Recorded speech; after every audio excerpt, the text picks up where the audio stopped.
Hello everyone, I am Anil Kumar, your biology teacher. Hope you are doing great. Today we will discuss about transcription, the first step of gene expression. हमने earlier classes के अंदर ये discuss किया था कि अगर कोई character है तो करैक्टर इस वजह से आने लग रहा है बिकॉज उसके पीछे कोई ना कोई जीन जो है वो रिस्पॉन्सिबल है। तो हमने उसके पीछे जो है ये कहा था कि अगर लेट्स से एक ऑर्गेनिज्म है उसकी हाइट ज्यादा है, तो अगर किसी की हाइट अगर ज्यादा है तो इसका मतलब क्या है कि उसके अंदर ग्रोथ हार्मोन जो है वो ज्यादा बनने लग रहा होगा। एज सिंपल एज दैट, अगर ग्रोथ हार्मोन उसके अंदर ज्यादा बनने लग रहा है तो यानी कि उस ग्लैंड के अंदर ग्रोथ हार्मोन बन भी ज्यादा रहा होगा, इस वजह से ज्यादा सीक्रेट होने लग रहा है। कोई भी ग्रोथ हार्मोन है वो एक केमिकल है और केमिकल बनता है किसी ना किसी केमिकल रिएक्शन से। तो इसका मतलब जो ग्रोथ हार्मोन बनने लग रहा है उसके लिए जो केमिकल रिएक्शन होगी वो केमिकल रिएक्शन भी ज्यादा होगी। कोई भी रिएक्शन है उसको करने के लिए रिस्पॉन्सिबल चीज क्या होती है? एक उसका सबस्ट्रेट और दूसरा एंजाइम जो उसको कैटालाइज करता है। रॉ मटेरियल तो उसको बाहर से मिलेगा, यानी जो सबस्ट्रेट है वो तो बाहर से मिलेगा, लेकिन जो बॉडी के अंदर ऑलरेडी प्रेजेंट होगा वो क्या होगा? एंजाइम। एंजाइम क्या होते हैं? एंजाइम होते हैं स्पेसिफिक प्रोटीन्स, और जो स्पेसिफिक प्रोटीन है उनके अंदर फोल्डिंग जो है वो की जाती है जिसके द्वारा एंजाइम बनते हैं। अब जो स्पेसिफिक एंजाइम जो है वो पर्टिकुलरली सेल की अलग अलग ऑर्गेनेली के अंदर बनते हैं, बट जो प्रोटीन है प्रोटीन मैन्युफैक्चरिंग होती है राइबोसोम से, और राइबोसोम जो है वही प्रोटीन बनाता है जिसके लिए उसके पास में आरएनए जो है वो अवेलेबल होता है। यानी कि जो हमारा एंजाइम है वो एक टाइप का प्रोटीन है, और जो प्रोटीन है वो सिंथेसाइज तब होता है जब उसके पास में कोई आरएनए होता है। तो जो आरएनए है वो किससे आता है? वो पर्टिकुलर किसी ना किसी जीन से ही आता है। तो हमने वहां पर ये कहा था कि जो जीन है उसकी वजह से करैक्टर आता है बिकॉज उसके पीछे जो है ये एक बड़ा पाथवे है। हम पहला स्टेप पढ़ने लग रहे हैं, और पहला स्टेप कौन सा है? जीन से पर्टिकुलरली आरएनए का बनना। पर्टिकुलरली मैं जीन का कहने लग रहा हूं, मैं पूरा पूरा डीएनए की नहीं कहने लग रहा। यानी कि जो हमारा डीएनए है वो तो है अराउंड 2 मीटर बड़ी लेंथ का, बट जो आरएनए है वो पूरे डीएनए का नहीं बनता, वो एक स्पेसिफिक सीक्वेंस का बनता है जिसको हम ट्रांसक्रिप्शनल यूनिट कहते हैं। बट पहले जो है हम इसको डिफाइन करते हैं कि how can you define what is transcription. So it is the process, it is a process of formation of RNA from the template DNA strand। तो ट्रांसक्रिप्शन क्या है? ट्रांसक्रिप्शन एक प्रोसेस है भाई। क्या है? एक प्रोसेस है, ठीक है। और उस प्रोसेस के अंदर क्या होता है? आरएनए बनता है, और आरएनए किससे बनता है? टेम्पलेट डीएनए से जो है वो बनता है। तो हमने डीएनए तो पढ़ा था, टेम्पलेट डीएनए स्ट्रैंड जो है वो क्या है? तो टेम्पलेट यानी कि जिसके ऊपर बैठ के रीड किया जाए। पर्टिकुलरली अलग अलग एंजाइम होते हैं जो स्ट्रैंड को रीड करते हैं। जो रीड करने वाली जो स्ट्रैंड है उसको हम बोलते हैं टेम्पलेट स्ट्रैंड। जनरली डीएनए के अंदर 2 स्ट्रैंड है, लेकिन 2 में से केवल एक स्ट्रैंड जो है वही रीड की जाती है, और जो रीड की जाती है उसकी कॉम्प्लीमेंट्री एक नई सीक्वेंस बना दी जाती है, और जो नई सीक्वेंस बनती है उसी को हम आरएनए बोलते हैं। तो हम कुछ एग्जांपल जो है वो लेते हैं जिसके द्वारा हमें ये पता चल सके। हम डीएनए को पढ़ते हैं कि भाई ये डबल हेलिकल जो है एक स्ट्रैंड है, और ये दूसरी स्ट्रैंड है, और एक को हम 5 प्राइम टू 3 प्राइम कह देते हैं, और एक को 3 प्राइम टू 5 प्राइम कह देते हैं। तो जो डीएनए है उसके अंदर बैकबोन तो वैसी है फास्फेट शुगर की, लेकिन जो नाइट्रोजनस बेस जो है वो चेंज होते हैं। इसी वजह से डीएनए की जब भी बात होती है तो हम और कुछ नहीं बल्कि जो डीएनए की जो बेसिस जो है केवल उन्हीं को ही लिखते हैं। तो अगर मैं इस डीएनए की बात करने लग रहा हूं तो मैं डीएनए की बात करने लग रहा हूं ATGC-TA-GA। ये एक सीक्वेंस है 5 प्राइम से 3 प्राइम। इसके दूसरी जो स्ट्रैंड होगी उसकी सीक्वेंस क्या होगी? वही कॉम्प्लीमेंट्री सीक्वेंस होगी। ए है तो टी होगा, टी है तो ए होगा, जी है तो सी होगा, सी है तो जी होगा, टी है तो ए होगा, ए है तो टी होगा, जी होगा तो सी होगा, टी होगा तो, ठीक है भाई। तो इस तरीके से जो है सीक्वेंस होगी, ठीक है। अब टेम्पलेट स्ट्रैंड कौन सी है? तो जो रीड की जाए वो टेम्पलेट है। जनरली रीड वो की जाती है जो 5 प्राइम से 3 प्राइम की तरफ हो। यानी कि ये जो स्ट्रैंड है, अगर मैं लेफ्ट हैंड से पढ़ना अगर स्टार्ट करता हूं और राइट हैंड की तरफ जाता हूं, तो जो 3 प्राइम से 5 प्राइम की तरफ होगी वही स्ट्रैंड हमारी टेम्पलेट स्ट्रैंड होगी। तो यानी कि ये जो स्ट्रैंड है, ये स्ट्रैंड कौन सी स्ट्रैंड है? Template strand. और ये हमारी जो स्ट्रैंड होगी उसको हम क्या कहेंगे, इसको हम कहेंगे नॉन टेम्पलेट स्ट्रैंड। ठीक है जी। टेम्पलेट कौन सी, जो रीड की जाए, और रीड कौन सी जाएगी, जो लेफ्ट हैंड साइड से 3 प्राइम टू 5 प्राइम होगी, वो उसको जो है रीड किया जाएगा। ठीक है। अब देखते हैं कि आरएनए की फॉर्मेशन जो है वो किस तरीके से होती है। आरएनए की फॉर्मेशन उसी तरीके से होती है जिस तरीके से डीएनए के अंदर कॉम्प्लीमेंट्री बेस पेयरिंग हुई थी। तो अगर हमारी डीएनए की सीक्वेंस ये अगर रीड की जाएगी तो इसके ऊपर भी वही कॉम्प्लीमेंट्री सीक्वेंस जो है वो लगेगी। यानी कि अच्छा, बिफोर दिस ये थोड़ा सा डिफरेंस आपको पता होना चाहिए। जनरली जो आरएनए है वो सिंगल स्ट्रैंडेड होता है, उसके अंदर भी वही 4 बेसिस जो है प्रेजेंट होते हैं, बट उसके अंदर थाइमिन की जगह क्या प्रेजेंट होता है, यूरेसिल जो है प्रेजेंट होता है। ठीक है। बाकी ये भी 5 प्राइम टू 3 प्राइम होता है, तो सारी वही चीज होती है, लेकिन कुछ एक फंडामेंटल डिफरेंस है। जैसे इसके अंदर राइबोस शुगर पाई जाती है। राइबोस शुगर जिसके 2 प्राइम और 3 प्राइम पे जो है OH हाइड्रोक्साइल ग्रुप जो है प्रेजेंट होता है, जिसकी वजह से अल्कलाइन डिग्रेडेशन इसके अंदर कभी भी हो सकती है। बाकी जो इंपॉर्टेंट है वो एक सीक्वेंस है। अगर इसकी आरएनए अगर हम बनाएंगे तो आरएनए कैसे बनेगा, तो कॉम्प्लीमेंट्री सीक्वेंस से हमें एक सीक्वेंस दे दी गई है TACGATCT। हमसे ये कहा जाए कि ये एक डीएनए की सीक्वेंस है, बनाओ इसका आरएनए बनाओ। तो आरएनए कैसे बनाएंगे, जो 3 प्राइम के जो यहां पर प्रेजेंट है उसका कॉम्प्लीमेंट्री लेना है। टी का कॉम्प्लीमेंट्री क्या है, ए का कॉम्प्लीमेंट्री क्या है, टी। पर क्या आरएनए के अंदर टी होता है, नहीं होता। तो टी की जगह क्या आएगा, यू आएगा। थाइमिन की जगह आरएनए के अंदर क्या होता है, यूरेसिल होता है। साइटोसिन की जगह गुआनिन, गुआनिन की जगह साइटोसिन, यहाँ के साथ में यू क्यों आया, क्योंकि एडेनिन जो है वो उसका कॉम्प्लीमेंट्री है थाइमिन। थाइमिन जो आरएनए उसके अंदर होता नहीं है, तो यूरेसिल आएगा। यहाँ पे थाइमिन है तो यहाँ पे एडेनिन आ जाएगा, यहाँ पे साइटोसिन है तो यहाँ पे गुआनिन आ जाएगा, यहाँ पे थाइमिन है तो यहाँ पे एडेनिन जो है वो आ जाएगा। ठीक है जी, बड़ा सिंपल सा है ना। अगर यहाँ पे 3 प्राइम हो तो यहाँ पे क्या आएगा, कॉम्प्लीमेंट्री यानी 5 प्राइम। अगर यहाँ पे 3 प्राइम है तो सॉरी, यहाँ पे अगर 5 प्राइम है तो यहाँ पे क्या आएगा, 3 प्राइम है, एंड सो। ठीक है। सो अगर आप इस डीएनए का कॉम्प्लीमेंट्री अगर सीक्वेंस देखोगे, इस डीएनए का अगर मैं कॉम्प्लीमेंट्री सीक्वेंस अगर देखना चाहूं तो कॉम्प्लीमेंट्री सीक्वेंस कैसी आएगी। ठीक है। आरएनए तो हमने बना दिया, लेकिन अब मैं कहने लग रहा हूं अगर मैं इसी कॉम्प्लीमेंट्री बनाना चाहूं इस डीएनए की दूसरी स्ट्रैंड, तो वो कैसी होगी। तो जो थाइमिन है उसका कॉम्प्लीमेंट्री एडेनिन, एडेनिन का कॉम्प्लीमेंट्री थाइमिन, साइटोसिन का गुआनिन, गुआनिन का साइटोसिन, इसका थाइमिन, इसका एडेनिन, गुआनिन और एडेनिन, ये इसका 3 प्राइम और ये इसका 5 प्राइम। ठीक है। डीएनए की 2 स्ट्रैंड होती है, एक स्ट्रैंड ये रही, दूसरी स्ट्रैंड ये रही। ठीक है। दोनों एक दूसरे कॉम्प्लीमेंट्री होती है, दोनों एक दूसरे कॉम्प्लीमेंट्री है। लेकिन जो आरएनए हमने देखा है, उस आरएनए के अंदर देखने के बाद हमें यह पता चलता है कि इसकी जो सीक्वेंस है वो लगभग बराबर है इसके दूसरे यानी कि नॉन टेम्पलेट जो स्ट्रैंड है उसके। ए यहाँ पे टी है, यू है, जी है, सी है, सी है, टी है, यू है, ए है, जी है, ए है। खाली थाइमिन की जगह क्या प्रेजेंट है, यहाँ पे यूरेसिल जो है वो प्रेजेंट है। बाकी तो सीक्वेंस जो है जी है। व्हाट इट मींस बड़ा सिंपल सा है कि जो नॉन टेम्पलेट स्ट्रैंड है वो ऑलमोस्ट बराबर होती है हमारे आरएनए की सीक्वेंस की। इसी और कोई भी एक पर्टिकुलर कैरेक्टर है वो किसी ना किसी आरएनए से आता है, और आरएनए की सीक्वेंस नॉन टेम्पलेट से मिलती है। तो जीन जो सेंस करता है वो एक्चुअल में प्रोटीन की वजह से करता है, और प्रोटीन की जो सीक्वेंस होगी वो आरएनए की जैसी होगी, और आरएनए की सीक्वेंस जो नॉन टेम्पलेट के बराबर होती है। इसी वजह से जो नॉन टेम्पलेट स्ट्रैंड है हम उसको दूसरा नाम भी दे देते हैं, और दूसरा नाम क्या है उसका, सेंस स्ट्रैंड। जो दूसरी स्ट्रैंड है जिसको हम बोलते हैं टेम्पलेट,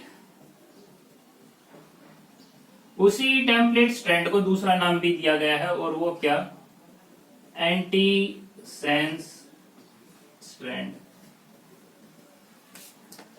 ठीक है जी। एक क्वेश्चन आ जाता है, क्वेश्चन क्या आ जाता है, लेट्स से एक डीएनए की सीक्वेंस है, एक डीएनए की सीक्वेंस है A T C G T A G A T T. ठीक है। ये 3 प्राइम और ये 5 प्राइम। आपको इसका एमआरएनए बनाना है। ठीक है। Considering this is a sense strand. कैसी स्ट्रैंड है ये, सेंस स्ट्रैंड है। तो अगर ये सेंस स्ट्रैंड है डीएनए की, हमें बनाना क्या है, इसका आरएनए बनाना है। तो अगर हमें आरएनए बनाना है तो आरएनए बनता है जनरली कॉम्प्लीमेंट्री। कॉम्प्लीमेंट्री किसका बनता है, टेम्पलेट स्ट्रैंड का। ये इंपॉर्टेंट है भाई। लेकिन हमें क्या दे रखा है, सेंस स्ट्रैंड दे रखा है, और सेंस स्ट्रैंड कौन सा होता है, नॉन टेम्पलेट स्ट्रैंड होता है। और जो नॉन टेम्पलेट स्ट्रैंड की सीक्वेंस होती है वही आरएनए की सीक्वेंस होती है।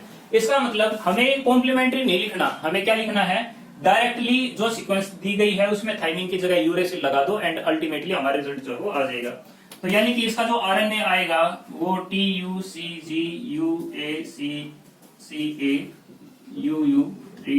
और ये 5' जो है वो आ जाएगा। ऐसा क्यों? क्योंकि ये टेम्पलेट स्ट्रैंड नहीं है, नॉन टेम्पलेट स्ट्रैंड है, यानी सेंस स्ट्रैंड है, और सेंस स्ट्रैंड की सीक्वेंस जो है आरएनए के साथ जो है मैच होती है, बिल्कुल वैसी की वैसी होती है। आई होप आपको जो है ये समझ में आ गई होगी। क्या हो अगर आपको सीक्वेंस दे रखी हो कैसी, अगर आपको सीक्वेंस दे रखी है ऐसी ATGCTTAA Y' और ये 3', कहें कि ये डीएनए की सीक्वेंस है और डीएनए की सीक्वेंस कौन सी है, टेम्पलेट है या फिर एंटी सेंस जो है वो कहा जाए, एंड फिर ये बोला जाए कि इसका आरएनए बनाओगे तो आरएनए बनता है किसका, आरएनए बनता है टेम्पलेट स्ट्रैंड का, और जो टेम्पलेट स्ट्रैंड का आरएनए बनता है वो कॉम्प्लीमेंट्री बेस पेयरिंग से बनता है। तो इसके अंदर जो आएगा वो इसका कॉम्प्लीमेंट्री, यानी एक कॉम्प्लीमेंट्री टी है बट यूरेस इसके अंदर आरएनए है तो यूरेसिल आएगा, adenine cytosine guanine adenine adenine uracil uracil और 3'। ठीक है, आई थिंक समझ में आ गया होगा आपको। ठीक है, आगे हम स्टार्ट करते हैं। एक चीज इसमें और इम्पोर्टेंट है वो ये कि अगर दोनों स्ट्रैंड का अगर आरएनए बनने लग जाए तो अगर दोनों स्ट्रैंड का अगर आरएनए बनने लग जाएगा तो दोनों स्ट्रैंड एक दूसरे के साथ में बाइंड हो जाएंगे और ट्रांसक्रिप्शन उसका जो है वो नहीं होगा। ठीक है, इसी वजह से दोनों जो नहीं होंगे। लेट्स से इसका भी अगर बनता है, लेट्स से इसका भी जो है आरएनए अगर बन गया तो इसका अगर आरएनए बनेगा तो इसकी आरएनए की सीक्वेंस होगी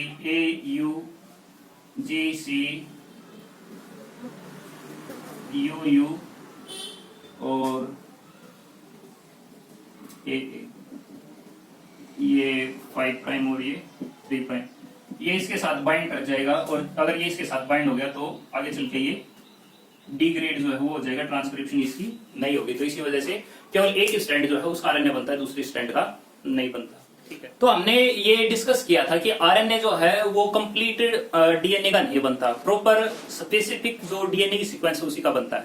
वो जो स्पेसिफिक सीक्वेंस है हम उसको बोलते हैं ट्रांसक्रिप्शन यूनिट। तो जो आरएनए बनता है वो किसका बनता है, वो बनता है ट्रांसक्रिप्शनल यूनिट का। जो ट्रांसक्रिप्शनल यूनिट है यानी कि डीएनए की पर्टिकुलर ऐसी सीक्वेंस, डीएनए की ऐसी सीक्वेंस जो क्या देखती है आगे चल के, केवल उसका जो है आरएनए जो है वो बनता है। तो ट्रांसक्रिप्शन यूनिट के अंदर प्रेजेंट क्या क्या होता है, तीन चीजें प्रेजेंट होती है उस ट्रांसक्रिप्शन यूनिट के अंदर। क्या क्या प्रेजेंट होता है, एक उसके अंदर होगा प्रोमोटर, एक उसके अंदर होगी स्ट्रक्चरल जीन, और तीसरा उसके अंदर होगा टर्मिनेटर। तो तीन उसके अंदर सीक्वेंस या साइट जो है वो मिलेगी, या आप कह सकते हैं तीन अलग अलग उसके अंदर एरिया जो है वो मिलेगी। प्रोमोटर क्या है, प्रोमोटर डीएनए के अंदर वो सीक्वेंस है जहां पर ट्रांसक्रिप्शन स्टार्ट होगी।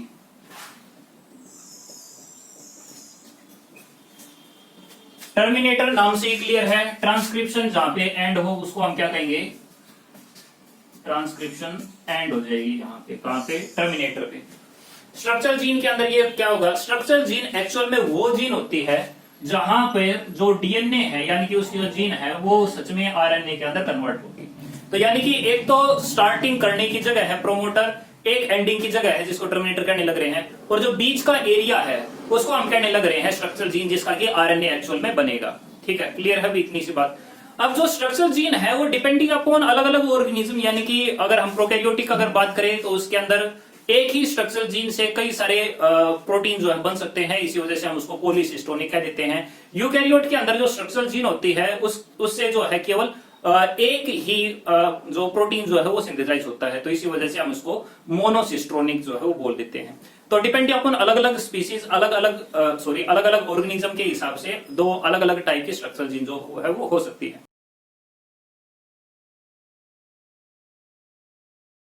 इनिशिएशन के अंदर क्या होता है, एक डीएनए की अगर हम यहां पर पिक्चर अगर देखें तो जो डीएनए है उसके अंदर एक स्पेसिफिक सीक्वेंस होती है जिसका नाम है क्या, प्रोमोटर। प्रोमोटर को टाटा बॉक्स जो है वो बोल देते हैं, फिर प्रिग्नो बॉक्स जो है वो बोल देते हैं। एक्चुअल में एटी रिच रीजन होता है, एडेनिन और थायमिन जो है काफी ज्यादा जो है इस रीजन में पाए जाते हैं। क्यों पाए जाते हैं? क्योंकि एडेनिन थायमिन के बीच में केवल 2 ही हाइड्रोजन बॉन्ड होती है, इस वजह से इस बॉन्ड को ब्रेक करना रिलेटिवली इजी पड़ेगा अगर हम सीजी के साथ में अगर कंपैरिजन करें तो। ठीक है, तो प्रोमोटर सीक्वेंस जो है वहां पर अनवाइंडिंग होना जो स्टार्ट होता है, लेकिन इसको रिकॉग्नाइज करवाने के लिए, क्योंकि पर्टिकुलर एक डीएनए की सीक्वेंस है, उसके अंदर हमें एक प्रोमोटर सीक्वेंस जो है वो ढूंढनी है, तो इसके लिए जो है एक अलग से फैक्टर रिक्वायर्ड होता है जिसको हम कहते हैं सिग्मा फैक्टर। तो जो सिग्मा फैक्टर है वो आता है, वो रिकॉग्नाइज करता है किसको? प्रोमोटर को रिकॉग्नाइज करता है। और प्रोमोटर जो है वो सिग्नल देता है किसको? आरएनए पॉलीमरेज से। जिस तरीके से डीएनए पॉलीमरेज होता है जो डीएनए को सिंथेसाइज करता है, डीएनए का नई नई न्यूक्लियोटाइड लगाता है, उसी तरीके से आरएनए के भी न्यूक्लियोटाइड लगाने के लिए एक अलग से एंजाइम होता है जिसको कहते हैं आरएनए पॉलीमरेज। सो अगर ये यहां पर लगता है तो इसके साथ साथ में एक दूसरा एंजाइम जो है वो भी आ जाता है जिसका नाम है आरएनए पॉलीमरेज। वहां पे हमने पढ़ा था डीएनए पॉलीमरेज 3 जो कि मेन एंजाइम था, यहां पर आरएनए पॉलीमरेज 2 होता है जो इसको यहां पर देखता है और देखने के बाद जो है अनवाइंड करना स्टार्ट कर देता है। अनवाइंडिंग का यहाँ पे मतलब क्या है? अनवाइंडिंग का मतलब ये है कि ये इसको खोल देगा। तो ये डीएनए था और डीएनए इसने खोल दिया, और डीएनए इसने खोल दिया तो इसके अंदर अब क्या प्रेजेंट है? अंदर जो है इसके आरएनए पॉलीमरेज जो है वो प्रेजेंट है। कौन सा? आरएनए पॉलीमरेज 2 जो है वो प्रेजेंट है।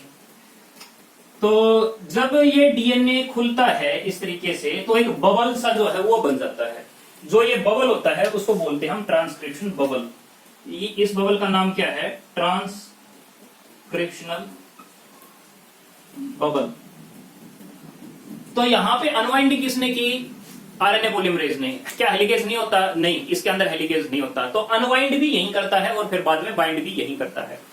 आरएनए पॉलीमरेज रीड करता है इसको। रीड कहां से कहां करता है? 3 प्राइम से 5 प्राइम की तरफ। तो ये इसको रीड करना जो है स्टार्ट करेगा कहां से कहां? 3 प्राइम से 5 प्राइम जो है वो बनाना स्टार्ट करेगा, रीड करना स्टार्ट करेगा। और बदले में आरएनए जो है वो सिंथेसाइज करना जो स्टार्ट कर देगा कहां से कहां? 5 प्राइम से 3 प्राइम की तरफ जो है वो स्टार्ट कर देगा। ठीक है, इनिशिएशन के अंदर देखिए कौन कौन से स्टेप है। सिग्मा फैक्टर रिकॉग्नाइज करेगा किसको? प्रोमोटर सीक्वेंस को। उसके बाद में जो आरएनए पॉलीमरेज जो है वो जो है उस सीक्वेंस पे आएगा, प्रोमोटर पे आएगा, फिर वो उसको अनवाइंड करने लग जाएगा एंड फिर वो उसको रीड करने लग जाएगा 3 प्राइम से to 5 prime. I think initiation जो है वो समझ में आ गया होगा। मतलब क्या है कि डीएनए से जो आरएनए सिंथेसाइज होने लग रहा है, अब वो कंटिन्यूअसली नई न्यूक्लियोटाइड जो है आरएनए पॉलीमरेज के द्वारा लगते चले जाएंगे और एक लंबी सीक्वेंस ऑफ आरएनए जो है बनती चली जाएगी। तो अगर हम यहां पर देखें तो जो डीएनए है वो अनवाइंड हो गया था और अनवाइंड होने के बाद में इसके ऊपर आ गया था क्या? आरएनए पॉलीमरेज जो है वो यहां पर आ गया था। आरएनए पॉलीमरेज यहां पर आ गया था एंड वो उसने रीड करना स्टार्ट कर दिया था कहां से कहां? 3 prime to 5 prime. So 3 prime to 5 prime जो है इसने रीड करना जो है स्टार्ट कर दिया था। तो ये किस डायरेक्शन के अंदर जाएगा? ये इस डायरेक्शन के अंदर जाएगा। तो ये रीड करना स्टार्ट करता है। अब रीड किसको करेगा? टेम्पलेट स्टैंड को। और टेम्पलेट स्टैंड के अंदर क्या प्रेजेंट होंगे? कोई ना कोई नाइट्रोजन बेस जो है वो प्रेजेंट होगा। अब नाइट्रोजन बेस कौन कौन से हो सकते हैं? लेट्स से इसके पास जो है एडेनिन ATGC-TA जो है वो होगा। ठीक है, इसके ऊपर क्या प्रेजेंट है? इसके तो यहाँ पर एंजाइम हमारा प्रेजेंट है कौन सा? RNA polymerase. तो आरएनए पॉलीमरेज यहाँ पर न्यूक्लियोटाइड लगाना जो है वो स्टार्ट करता है। वो किस हिसाब से? जो कॉम्प्लीमेंट्री बेस पेयरिंग है उस हिसाब से। कॉम्प्लीमेंट्री बेस पेयरिंग के लिए इसको क्या चाहिए? इसको न्यूक्लियोटाइड जो है वो चाहिए, यानी कि राइबो न्यूक्लियोटाइड जो है वो चाहिए। तो राइबो न्यूक्लियोटाइड कहां से आएंगे? वहीं हम जो खाना खाते हैं उस खाने को जो पैनक्रिएटिक एंजाइम जो है डीएनए वो उसको आरएनए जो है वो डिग्रेड करता है और डिग्रेड करने के बाद में कई सारे उसके जो न्यूक्लियोटाइड जो है वो बन जाते हैं, यानी कि जैसे एएमपी जो है वो बन जाता है, जीएमपी जो है वो बन जाता है, सीएमपी जो है वो बन जाता है, इसी तरीके से यूएमपी जो है वो बन जाता है। कैसे बन जाता है? खाने के द्वारा। तो जो भी हमने फूड लिया वो फूड डाइजेस्टिव सिस्टम से पास होता हुआ कहां पर जाता है? हमारे डाइजेस्टिव सिस्टम के अंदर जाता है। और डाइजेस्टिव सिस्टम से जो आरएनएज है या फिर डीएनएज है वो ब्रेक करता है फूड को और फूड को ब्रेक करने के बाद में ये सबस्ट्रेट जो है बन जाते हैं। जब भी ट्रांसक्रिप्शन स्टार्ट होगी तो उन ट्रांसक्रिप्शन के स्टार्ट होने के बाद यही जो राइबोन्यूक्लियोटाइड है यानी एएमपी है वो कन्वर्ट हो जाएगी किसके अंदर, एटीपी के अंदर, जीटीपी के अंदर, सीटीपी के अंदर एंड यूटीपी के अंदर जो है कन्वर्ट हो जाएंगे जब भी ट्रांसक्रिप्शन करनी होगी। यानी कि जो साइटोप्लाज्म है या न्यूक्लियस है उसके अंदर ये चीजें पहले से अवेलेबल होती है। तो जो आरएनए पॉलीमरेज है वो इन्हीं न्यूक्लियोटाइड को लेता है जो ये चार्ज न्यूक्लियोटाइड है। जैसे एडेनिन का कॉम्प्लीमेंट्री क्या होगा, यूटीपी होगा, तो ये यूटीपी को कैप्चर करेगा, ठीक है, और यूटीपी पे से जो यूरेसिल है उसको तो यहाँ पर ऐड कर देगा और जो इसके साथ में दो फास्फेट की बॉन्ड जो जुड़ी हुई है उन फास्फेट की बॉन्ड को तोड़ देगा, एनर्जी जो है उससे निकाल लेगा और उस एनर्जी को यूज करेगा कि जो यूरेसिल है वो एडेनिन के साथ में बाइंड हो जाएगी। क्लियर है भाई।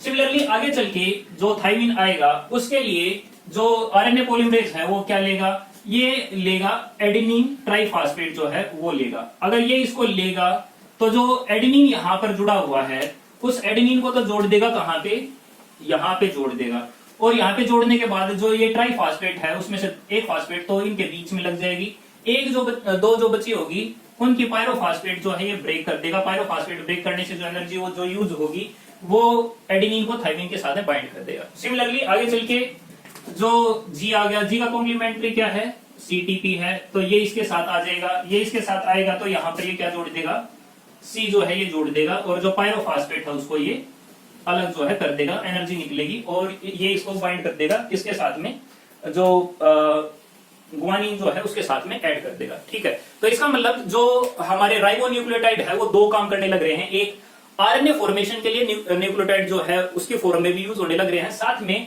जो फास्फेट जो है उन्हीं से ही एनर्जी निकल के उनको जोड़ने का काम जो है वो आने लग रहे हैं। तो यानी कि जो राइबोन्यूक्लियोटाइड है वो दो काम करने लग रहे हैं, एक रा सबस्ट्रेट का भी और एक एनर्जी प्रोवाइड करने का भी।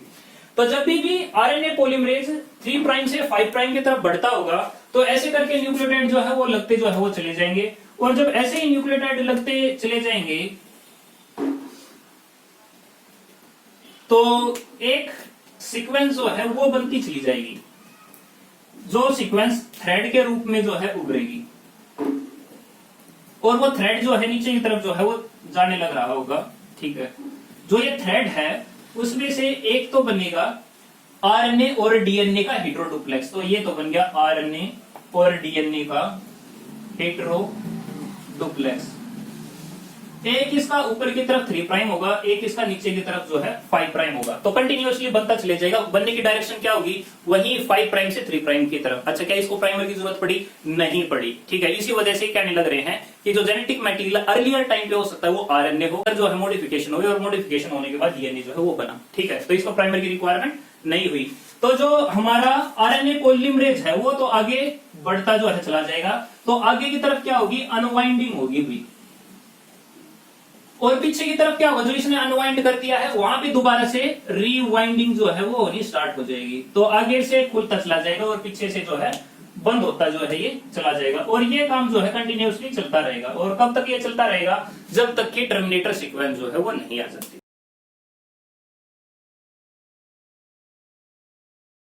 तो इलोंगेशन के अंदर कंटिन्यूअसली 5 प्राइम टू 3 प्राइम जो है कंटिन्यूअसली जो हमारा ये सिंथेसिस जो है वो चलता रहेगा। एंड जब ये चलता रहेगा तो एक सीक्वेंस आ जाएगी, कौन सी, टर्मिनेटर सीक्वेंस जो है वो आ जाएगी। और जो टर्मिनेटर सीक्वेंस आने के बाद क्या होता है, एक तो आ जाता है आरएनए पॉलीमरेज के सामने एक रो प्रोटीन, एक अलग से प्रोटीन जो है वो आ जाता है, रो प्रोटीन। और रो प्रोटीन जो है वो आगे बढ़ने नहीं देता, किसको, आरएनए पॉलीमरेज को जो है आगे बढ़ने नहीं देता। साथ में जो यहाँ पर हमारा आरएनए है उसके अंदर भी हेयर पिन लूप जो है वो लग जाता है। Hairpin loop, hairpin देखिए ऐसी होती है ना, तो ऐसे ही हेयर पिन लूप जो है वो लगती है, क्योंकि यहाँ पर एटी के साथ में बाइंडिंग जो है काफी ज्यादा हो जाती है। क्योंकि रो प्रोटीन आगे लगा हुआ है तो आरएनए पॉलीमरेज आगे नहीं बढ़ने लग रहा, एंड लूप लग गया है तो इस वजह से ट्विस्ट जो है वो ज्यादा हो गया है। जैसे ट्विस्ट ज्यादा होगा तो ये स्नैच यहाँ से हो जाता है, और जैसे यहाँ पे स्नैच होता है तो जो आरएनए पॉलीमरेज जो है वहीं पे टर्मिनेट जो है वो कर देता है। और टर्मिनेट करने के बाद क्या होगा, सिंपल सा है अभी कि डीएनए जो है वो दोबारा से वाइंड अप हो जाएगा। तो जो हमारा डीएनए है वो दोबारा से वाइंड अप जो है हो जाएगा,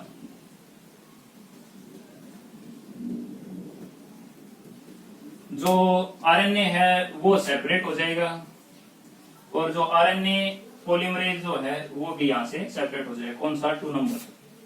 ठीक है, तो एक्चुअल में तो ये होता है। ठीक है, अब आरएनए की सिंथेसिस डिपेंडिंग अपॉन प्रोकैरियोट और यूकैरियोट अलग अलग जगह होती है। जैसे कि प्रोकैरियोट की अगर बात करें तो न्यूक्लियस तो होता नहीं, तो उसके अंदर ट्रांसक्रिप्शन होती है साइटोप्लाज्म के अंदर।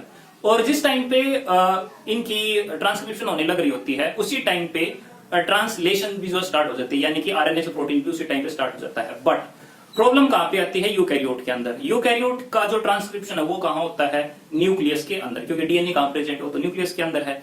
न्यूक्लियस के अंदर जो मैट्रिक्स है जिसको हम न्यूक्लियर प्लाज्म कहते हैं उसकी कंपोजिशन अलग है एज कंपेयर टू साइटोप्लाज्म। और जब दोनों की सेपरेट है तो कोई भी मटेरियल न्यूक्लियस से साइटोप्लाज्म की तरफ जाएगा तो वहां पर उसका डिग्रेडेशन हो सकता है। और अगर डिग्रेडेशन अगर हो गया तो जिसका प्रोटीन बनना था वो तो बन नहीं पाएगा।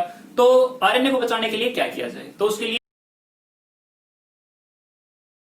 ट्रांसक्रिप्शनल प्रोसेस, यानी कि ऐसी प्रोसेस जो कब होगी? ट्रांसक्रिप्शन के बाद में होगी।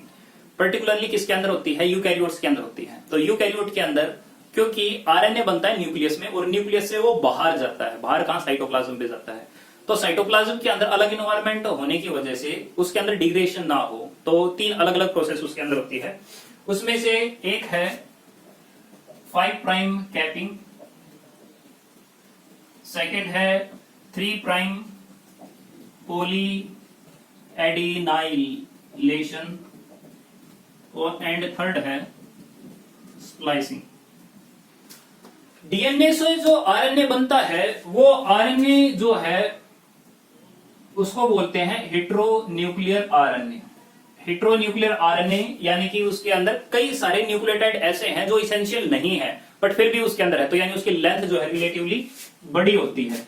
टाइम आ गया, उसको छोटा कर दे। ठीक है, तो छोटा करने के लिए सबसे पहले कोई भी हेड, क्योंकि 5 प्राइम जो है उसका हेड है वो बाहर जाएगा तो वो डिग्रेड ना हो, तो इसी वजह से जो 5 प्राइम है वहां पर एक कैप जो है वो ऐड होती है 5 प्राइम पे। इसी वजह से 5 प्राइम कैपिंग जो है वो भी कह देते हैं।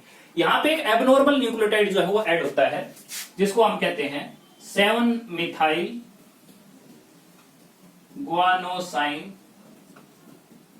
ट्राइफॉस्फेट। तो ये जब न्यूक्लियोटाइड यहाँ हेड के ऊपर लगता है तो जब भी ये बाहर जाएगा तो ये आगे से डिग्रेड नहीं होगा। तो यानी कि हेड चाहे कहीं भी जाए तो वो साइटोप्लाज्म को कितना भी कवर कर दे बट वो डिग्रेड जो है वो आगे से नहीं होगा।